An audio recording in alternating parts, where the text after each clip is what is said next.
Saludos y bienvenidos. Es 25 de octubre. El Fondo Europeo de Rescate ascenderá al billón de euros.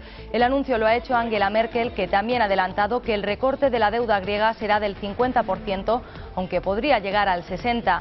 Italia, por su parte, no ha conseguido dar luz verde a los recortes que exigen desde Bruselas. Continúa el juicio por el asesinato de Marta del Castillo y es el turno del Cuco, que esta vez se sentará en el banquillo como testigo.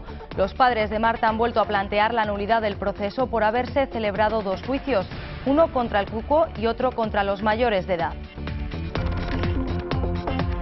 Y seguimos pendientes de la búsqueda de los cooperantes españoles secuestrados este fin de semana en un campo de refugiados saharaui. El Frente Polisario sigue los pasos del grupo terrorista que se llevó a los dos españoles y a una ciudadana italiana. Precisamente, la ministra de Asuntos Exteriores, Trinidad Jiménez, se encontrará hoy en Rabat con su homólogo marroquí. Todo esto a continuación. Primero vamos a conocer cuáles van a ser las novedades deportivas. Hugo Vaca. Muchas novedades, muy buenas tardes Natalia, sobre todo porque hemos dejado el fútbol ayer, pero ya empezamos con el fútbol hoy nuevamente. En la novena jornada en Primera División, ya que cuando juega la selección suele pararse la liga, y en esta ocasión hoy hay una nueva jornada de liga, con lo cual el Fútbol Club Barcelona tiene que viajar a Granada. Pep Guardiola tiene un nuevo inconveniente. En este caso, Puyol ha sido baja por precaución después de que el jugador haya notado una pequeña molestia en el pubis que le han apartado de la convocatoria. Por su parte, en el Granada Club de Fútbol, Los Cármenes se está vistiendo de gala para recibir esta noche al Fútbol Club Barcelona. Fabri, el entrenador del equipo granadino, va a contar también con jugadores, ya que tiene totalmente confirmado los 18 jugadores que estarán a disposición del técnico gallego para enfrentarse al Fútbol Club Barcelona. Y el sorprendente líder de esta Primera División, el Levante. El Levante está con 20 puntos después de las 9 jornadas disputadas, con lo cual Munúa, el portero del equipo levantino, es uno de los máximos exponentes. Y también hablaba de que el objetivo del Levante no es el del Madrid y el del Barcelona. Y un equipo que anda con problemas, en este caso estamos en Andalucía y estamos en Huelva. El Recreativo está pasando sus horas bajas y ya está sonando las alarmas. Álvaro Cervera, el técnico del equipo onubense, está viendo peligrar su continuidad, ya que lleva 5 partidos sin ganar, donde solamente se han conseguido 2 puntos. Esto, y tenemos también otras noticias para después, cuando nos toque la parte del informativo deportivo. Muy bien, pues te veo luego, Hugo. Ahora vamos a repasar otras noticias en titulares.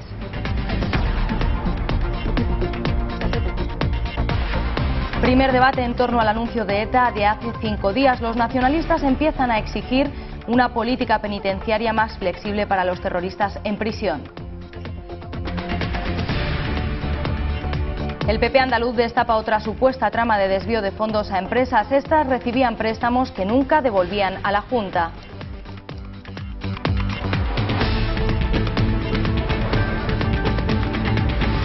En Turquía, el frío y la nieve no ayudan en el rescate de los miles de personas que aún se encuentran atrapadas entre los escombros. Las cifras oficiales hablan de 380 muertos.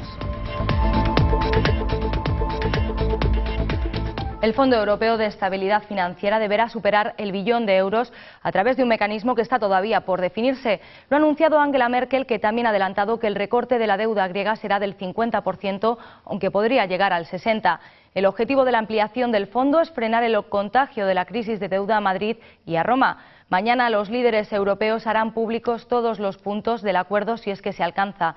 Si no hay novedades, el primer ministro italiano Silvio Berlusconi acudirá mañana al Consejo de Gobierno sin hacer los deberes. El Ejecutivo italiano no ha conseguido acordar las medidas que le exige Europa.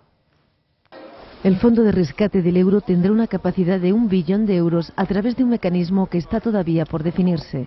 Así lo ha revelado la canciller alemana Angela Merkel en una reunión con los grupos parlamentarios de la oposición. En ella, Merkel anunció un recorte de la deuda griega de entre un 50 y un 60%. Pese a todo, el gobierno asegura que el aporte alemán no deberá superar los 211.000 millones de euros contemplados hasta el momento. El Pleno del Bundestag votará mañana el formato definitivo del Fondo de Estabilidad Financiera, horas antes de que la cumbre de líderes de la eurozona trate de cerrar este asunto en Bruselas. No obstante, aún no está claro que Merkel pueda conseguir una mayoría parlamentaria en esa votación, ya que la canciller ha recibido críticas tanto de la oposición como de sus socios de gobierno. Hasta el momento, Alemania solo ha avanzado que están estudiando dos métodos distintos y no excluyentes para optimizar la eficiencia del fondo. Si no hay novedad, el primer ministro italiano Silvio Berlusconi acudirá mañana al Consejo de Gobierno Europeo sin hacer los deberes. El Ejecutivo italiano no ha conseguido acordar las medidas que le exige Europa. Ayer terminó el Consejo de Ministros italiano sin que se aprobara ninguna de las medidas económicas para recaudar fondos y reducir el déficit. Se había hablado de un retraso en la edad de jubilación de los 65 a los 67 años, del aumento del tiempo de cotización para acceder a la jubilación anticipada y de la venta de patrimonio del Estado. Pero ninguna de estas propuestas salieron de la reunión. Además, sus socios de gobierno de la Liga Norte rechazan modificaciones en el sistema de pensiones y amenazan con protestas. Antes de reunirse con su gobierno y tras las presiones de Alemania y Francia, Berlusconi dijo que nadie está en disposición de dar lecciones a sus socios. Los populares han vuelto a pedir al Gobierno que no acepte ninguna rebaja del Eurogrupo a nuestra deuda soberana. El número 1 del Partido Popular al Congreso por Sevilla, Cristóbal Montoro, ha instado al Gobierno de Zapatero a no aceptar una rebaja de la deuda española que entorpecería la financiación del Estado y ha asegurado que España ha estado bailando al borde del precipicio.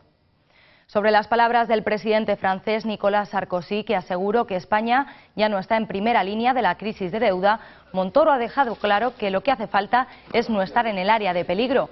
En este marco insta al Gobierno a defender en la cumbre europea, importante y decisiva, que la deuda española no sea sometida a una rebaja porque es un país capaz de volver a ganarse la mejor reputación en Europa y en el mundo. Insiste en la necesidad de defender los intereses de España, que requiere crédito bancario, para lo que hay que reestructurar el sector y tener solvencia. Según sus palabras, tenemos un problema en España que se llama valor de inmuebles y de los balances bancarios. Lo que pedimos al Gobierno es que defienda a la deuda española, que no admita ningún recorte de valor, ni con la excusa de precio de mercado, ni, por supuesto, ninguna quita de carácter general que pueda aplicarse a otra situación, porque realmente lo que está en juego en esta cumbre es el euro de dos velocidades. 5 días han pasado desde que ETA anunciara el fin de su lucha armada y los nacionalistas vascos, tanto el PNV como la izquierda abertzale, no han tardado en plantear la situación de los presos vascos. El presidente de los PNVistas, Íñigo Urkullu, ha pedido una ley penitenciaria flexible e incluso un adelanto electoral en el País Vasco. Su argumento se basa en que la realidad del País Vasco ha cambiado y que por eso es necesaria una nueva cita con las urnas. Precisamente hoy se cumple el aniversario de la firma del Estatuto de Gernika. Es la llegada de Íñigo Urkullu a Ajuria Enea. El presidente del PNV ha inaugurado hoy la ronda de contactos del Lehendakari Patxi López con los partidos políticos vascos para analizar el nuevo escenario abierto tras el fin de la actividad violenta de ETA. En ese encuentro, Urkullu ha pedido derogar la ley de partidos y una política penitenciaria flexible. Y estamos hablando de una política dinámica de reinserción, con el objetivo de la reinserción como objetivo final de la política penitenciaria en todo caso. Todas estas medidas que se las he planteado al Lehendakari López, evidentemente corresponde al Gobierno español y también, en su caso, al Gobierno francés, llevarlas a efecto, y se las plantearé, en nuestro caso, en el plazo más breve posible al presidente del Gobierno español, al señor Rodríguez Zapatero, a quien, insisto, competen estas cuestiones. El presidente del PNV cree que tras el anuncio de ETA, Bildu debería estar en el Parlamento y ha considerado urgente que la izquierda abertzale se comprometa con el daño causado a las víctimas. Proponemos, por lo tanto, profundizar desde el consenso en esta política de reconocimiento, de asistencia y de memoria a las víctimas. Y en este sentido, siendo que la historia no empieza ahora, sino que venimos de atrás, creo que es imprescindible y urgente que la llamada izquierda abertzale se comprometa en el reconocimiento a las víctimas y se comprometa en el reconocimiento al daño causado. En ese sentido, Urkullu ha invitado al Lehendakari a que haga una reflexión sobre la fórmula para que todas las sensibilidades ideológicas y políticas estén presentes en todas las instituciones, incluida el adelanto de las elecciones al Parlamento Vasco. Ya en clave electoral les hablamos ahora de pronósticos. Los sondeos siguen señalando al PP como vencedor en las elecciones. La última encuesta realizada por Sigma 2 revela que más de 1.140.000 personas que en las últimas elecciones votaron al PSOE votarán el 22 de noviembre al PP. Así las cosas, el PP se mantiene como vencedor con una intención de voto del 47,8% y 194 escaños. El PSOE lograría un 30,7% de las papeletas que le otorgarían 119 diputados. De cumplirse las previsiones, los populares obtendrían el mejor resultado de su historia. Los sondeos sobre los comicios del 20N siguen arrojando datos que aclaran el panorama electoral. El último es claramente revelador. La cantidad de votantes que se pasarán del PSOE al PP podría resultar decisiva para el resultado que se desprende de las urnas. Según un sondeo de Sigma 2, el Partido Popular lograría 1.145.000 votos de electores que las anteriores generales depositaron en la papeleta socialista. El Partido Popular se mantiene como vencedor de las elecciones con una intención de voto del 47,8% y 194 escaños. Su ventaja respecto al PSOE es de 17,1 puntos. Los socialistas lograrán el 30,7% de las papeletas que le darán 119 diputados. Y es que el Partido Popular continúa arrasando. El comunicado de ETA no ha afectado a las encuestas, pero según un sondeo de Metroscopia realizado tras el anuncio de la banda terrorista, hasta un 53% de los españoles no cree que suponga realmente el final del terrorismo. Y es que la trayectoria de los populares continúa imparable. Ya en el mes de julio los sondeos vaticinaban una mayoría absoluta con 14 puntos. Y en el mes de septiembre otro sondeo revelaba que el partido que lidera Mariano Rajoy obtendría más de 185 escaños.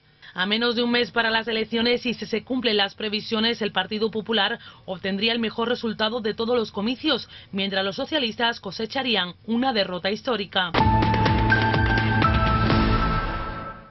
Y ponemos la atención ahora en Andalucía porque ayer conocimos un nuevo capítulo sobre las mentiras del exconsejero de Empleo y el mal uso del dinero de los parados. José Antonio Viera dio créditos a empresas con cargo al llamado Fondo de Reptiles. Así lo denunció ayer el secretario general del PP andaluz, Antonio Sanz, quien en rueda de prensa reveló un acta del IFAS en el que se aprobaba un crédito a la empresa Pigman por valor de 1,8 millones de euros. Resulta que ese crédito nunca se devolvió y se perdonó a través del Fondo de Reptiles. La empresa Pigman de Sevilla recibió un crédito de 1,8 millones de euros 12 días antes de unas elecciones, un préstamo que nunca se devolvió a la Junta de Andalucía, fue condonado con el Fondo de Reptiles. Así lo demuestra la documentación hecha pública hoy por el número 2 de los populares en Andalucía, Antonio Sanz. Otra vez José Antonio Viera, exconsejero de Empleo andaluz, estaría vinculado con la concesión de este tipo de créditos. Hemos demostrado ya con actas que tuvo una participación directa y que no solo conocía, sino que avaló y autorizaba como presidente del IFA. Luego hablan de persecución, pero cada semana aparecen nuevos datos que involucran al señor Viera y hacen más insostenible su situación política. Ese crédito a la empresa Pigman no sería el único. El importe total de préstamos concedidos ascendería a 9,1 millones de euros. Sanz ha denunciado además que estas ayudas contaran con una cláusula de confidencialidad. Estamos hablando del dinero que tenía que haber ido a los parados y que terminó a determinadas empresas y éstas luego no devolvieron el dinero, teniendo un privilegio que no hay un ciudadano en España que tenga, que es que la Junta de Andalucía le conceda un crédito y no tenga luego que pagarlo. Antonio Sanz ha reclamado una explicación y ha anunciado que toda la información recabada sobre este asunto será enviada a la juez Mercedes Alaya, encargada del caso de los seres fraudulentos. Nos quedamos en Andalucía, en concreto en Sevilla, donde continúa el juicio por la muerte y desaparición de Marta del Castillo. Hoy será el turno del Cuco, el menor absuelto de asesinato y violación. Acudirá al juicio esta vez como testigo. Ayer la familia de la joven sevillana solicitó un careo entre el asesino confeso Miguel Carcaño y Samuel Benítez. Un encuentro que solo duró 2 minutos y que no sirvió para aclarar nada. Lo único que te quiero decir que ya que estás implicado conmigo, que digas a dónde está Marta, ya que tú estás en la calle y yo estoy en prisión y se ve que tu actitud es lo más pasota que se puede hacer. Te voy a contestar, ¿crees, ladrón, que todos son de su misma condición? Eso es lo primero. Y explícame tú, con el mayor respeto a todas las personas de la sala, ¿quién te cree tú que tú, una persona, mata a una persona, ¿y quién se va a creer de esta sala? Y con el máximo respeto a todas las personas que hay en la sala, ¿quién se prestaría a ayudar a la desaparición de un cuerpo cuando otra persona es el que la ha matado? Porque yo, no. Segunda semana del juicio en Sevilla por el asesinato y violación de Marta del Castillo. Los padres de la joven declaran ante el juez en este proceso sin cadáver que está acentuando el sufrimiento de la familia. La madre, Eva Casanueva, se expresaba así a su llegada a la vista. Yo hasta que no me den certeza de que han encontrado algo no quiero echar las campanas al vuelo, ¿no? Porque si no ya nos hemos llevado tantos batacazos que prefiero mantenerme un poco más pesimista. En su comparecencia ante el tribunal que juzga al asesino confeso Miguel Carcaño y a sus 3 presuntos cómplices, el padre, Antonio del Castillo, reconocía que están desesperados por encontrar el cuerpo de Marta. Pues, si les digo la verdad, desesperado por encontrar a mi hija. Don Antonio, ¿es cierto que las diferentes versiones que Miguel Carcaño ha dado acerca del destino que dieron al cuerpo de su hija han supuesto para usted una vejación, una gran humillación? ¿Incluso se ha sentido usted maltratado psicológicamente? Hombre, maltratado psicológicamente nos hemos sentado desde el primer momento. Cuando la policía detiene a este individuo, yo pensé que ya ahí se iba a acabar la agonía de saber dónde está mi hija. Fue un varapalo de que escucharon una versión y otra y otra. Del Castillo relató cómo fueron las primeras horas de la desaparición de Marta, cómo él mismo acudió a la vivienda del asesino confeso en busca de su hija. Y estaba la persiana echada, pero no del todo, entonces se veían los agujeritos las típicos, rendijitas, las rendijitas por donde suele entrar la claridad, sí hay, y en ese momento pues allí no había nadie. Los padres no han mirado al banquillo de los acusados al pasar junto a ellos, mientras que los 4 imputados tampoco se han inmutado y han permanecido con la mirada al frente. Almería ha vuelto a temblar esta madrugada. 2 terremotos de 3,7 y 3,8 grados en la escala de Richter han sacudido los municipios de Cuevas de Almanzora y Zurgena, respectivamente, según ha informado Protección Civil. El movimiento sísmico fue sentido por la población almeriense, aunque afortunadamente no ha habido víctimas ni daños materiales. Hace apenas 10 días se produjo un desprendimiento de tierra sobre una vivienda cueva. 2 de sus vecinos murieron atrapados por el derrumbe tras el desprendimiento. La crisis económica hace estragos en las familias de la región. Tanto es así que en nuestra comunidad más de 370.000 hogares ya han cruzado el umbral de la pobreza. Una situación de alarma social extrema que provoca que los andaluces tengan que pedir ayuda. Los centros de atención y comedores sociales de Cáritas están saturados y se ven incapaces de prestar ayuda a un volumen de población tan elevado. La situación económica de las familias andaluzas es cada vez más precaria, algo que puede profundizarse aún más en los próximos meses si la crisis y el drama del paro siguen golpeando a la sociedad. Y es que en Andalucía más de 370.000 familias ya han cruzado el umbral de la pobreza. De los parados andaluces, el 37% no cobra ningún tipo de subsidio o prestación social. Una situación de alarma social extrema que provoca que los andaluces tengan que pedir ayuda. Esto se traduce en la saturación en los centros de atención y comedores sociales. Durante el año 2010, las ayudas de Cáritas aumentaron un 30% y la labor que realizan estas instituciones es vital para muchas familias andaluzas. Por otro lado, los ingresos medios anuales de los hogares alcanzaron los 24.890 euros el año pasado, con una disminución del 4,4% respecto al año anterior. Por su parte, el ingreso medio por persona alcanzó los 9.371 euros, un 3,8% menos que un ejercicio antes. En lo que se refiere a afrontar gastos imprevistos, el 47,8% de hogares andaluces aseguran no poder hacerlo, mientras que un 9,4% reconoce retrasos en los pagos relacionados con la vivienda principal. Por otro lado, los ingresos medios anuales de los hogares españoles alcanzaron los 24.890 euros el pasado año, con una disminución del 4,4% respecto al año anterior. En Granada, cerca de 200 mujeres gitanas participan en el primer Congreso Mundial de este colectivo. Apuestan por romper las barreras que todavía les impide su igualdad efectiva en la actualidad. Un encuentro que pretende poner de relieve que muchas mujeres gitanas continúan siendo invisibles en la sociedad. Unas 200 mujeres gitanas de los 5 continentes participan en Granada en el primer Congreso Mundial de este colectivo. Las gitanas reivindican que se rompa el techo de cristal que todavía les impide conseguir la igualdad y apuestan por seguir combatiendo el racismo, la discriminación y el maltrato. Así lo explica Diego Fernández, director del Instituto de Cultura Gitana de España. Ellas transmiten el que es el momento de hablar de lucha por el feminismo, por evitar cualquier planteamiento fundamentalista o integrista, por buscar un punto de encuentro con todas las mujeres del mundo y por conseguir unos nuevos retos que son fundamentales en el siglo XXI. Ana Dalilia Gómez, representante de las gitanas colombianas, advierte de que la discriminación que sufren va más allá de la etnia o de su condición de mujeres. Pero yo pienso que no hay una doble discriminación, sino una múltiple discriminación, porque la discriminación no solamente es por ser mujer o por ser gitana, sino también por ser pobre, por ser fea, por ser gorda. Se trata de que las mujeres gitanas unan fuerzas en su defensa del feminismo y contra los integrismos y sean capaces al mismo tiempo de decidir sobre su propio futuro.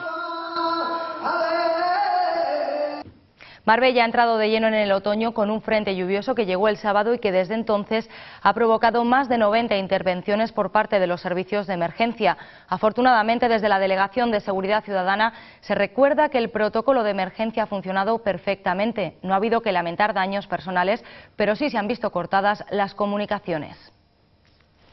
El pasado sábado llegaron las primeras lluvias de la temporada a Marbella y lo hicieron de forma torrencial, hasta 13 litros por metro cuadrado en apenas 20 minutos y 63 litros por metro cuadrado en el conjunto de la jornada. En consecuencia, la red de saneamiento se vio superada en algunos puntos concretos. Como señala el concejal de Seguridad Ciudadana, Félix Romero, el primer día de precipitaciones es el más complicado en lo que a amenaza de inundaciones se refiere. Afortunadamente, lo peor ha pasado y no ha habido que lamentar pérdidas irreparables. Hemos tenido el sábado 75 intervenciones del Cuerpo de Bomberos, el domingo fueron 14 y esta mañana ha habido únicamente 2. Esto está diciendo, nos está dando ya información de hasta qué punto la prevención ha funcionado con respecto a esta tormenta. Recientemente se limpiaron las redes de saneamiento de Marbella y eso ha significado, y San Pedro, y eso ha significado ni más ni menos que el número de incidencias ha sido mucho menor. Aparte de complicaciones puntuales en las arquetas, Marbella ha superado sin excesivos problemas la tromba de agua que ya acumula más de 90 litros por metro cuadrado en 3 días. No se puede decir lo mismo en otros puntos como los pasos de Puerto Banús, que con la llegada de las lluvias se convierten cada año en zonas inundadas, con lo que se interrumpe una de las vías de comunicación más usada por los vecinos, especialmente por los de la zona de Nueva Andalucía. Los pasos subterráneos de acceso a Puerto Banús y el tren municipal hacen que, como consecuencia del abandono que sufren por parte del Ministerio de Fomento, a pesar de los múltiples requerimientos, incluso en distintas propuestas que se han presentado al Pleno Municipal, pues nos encontramos que son zonas inundadas y lo que es más complicado, incomunicando un núcleo poblacional tan importante como Nueva Andalucía. Desde aquí reiterar al Ministerio de Fomento que es necesario actuaciones que pongan fin a esta situación, que se producen independientemente de que llueva mucho o poco, es simplemente cada vez que tenemos lluvia, pues nos encontramos con los 2 pasos subterráneos totalmente anegados. Con el paso de los días la situación parece estabilizarse. En la jornada de ayer tan solo se recogieron 16 litros por metro cuadrado, una cifra similar a la de hoy. Marbella alcanza su tercer día de lluvia sin que haya habido que lamentar incidencias reseñables. Sin embargo, no olvidemos que aún nos encontramos en alerta amarilla y que no está de más tomar algunas precauciones. Tenemos problemas con el piso, sobre todo las personas mayores deben de abstenerse de salir de sus domicilios porque, lógicamente el agua resbala y el piso puede estar en una situación peligrosa. De hecho, tuvimos 2 intervenciones con personas el sábado y eran personas mayores. Así que de lo que se trata es simplemente de eso, de aplicar ese sentido común, esperar a que escampe, que parece que va a escampar muy pronto, y salir solo si es necesario, ¿no? La precaución también debe extremarse en las carreteras. Desde la Delegación de Seguridad se insiste en recordar a los conductores que únicamente se utilice el coche en caso necesario y en la conveniencia de incrementar la distancia de seguridad en caso de lluvia, así como reducir la velocidad en lo posible para evitar el temido aquaplaning. En el capítulo económico les hablamos del grupo Prisa, que ha ganado un 80,4% menos por la salida del Canal 4, según ha informado la compañía a la Comisión Nacional del Mercado de Valores. No obstante, el consejero delegado, Juan Luis Cebrián, ha destacado que los resultados siguen reflejando el buen comportamiento operativo de los negocios en un entorno económico muy adverso. El grupo de comunicación Prisa logró un beneficio neto de 17,93 millones de euros entre enero y septiembre de este año, es decir, un 80,4% menos que en el mismo periodo de 2010. Así lo ha comunicado la compañía a la Comisión Nacional del Mercado de Valores. Este recorte se debe a la salida de las cuentas de Prisa del canal de televisión 4, así como a menores ingresos extraordinarios y mayores indemnizaciones por despido. La publicidad cayó también el 7,2% con respecto a los 9 primeros meses de 2010. En este escenario, la facturación de casi todas las áreas de negocio del grupo descendió, a excepción de la división de educación y editorial, que aumentó el 10,3% hasta los 585 millones de euros. Los ingresos del diario El País hasta septiembre se situaron en los 191,36 millones de euros, un 3,7% menos que en 2010. Y en el área audiovisual, la facturación fue un 6% inferior. Solo los ingresos operativos en América Latina, que suponen el 22% del total del grupo, crecieron un 14% en los 9 primeros meses del año.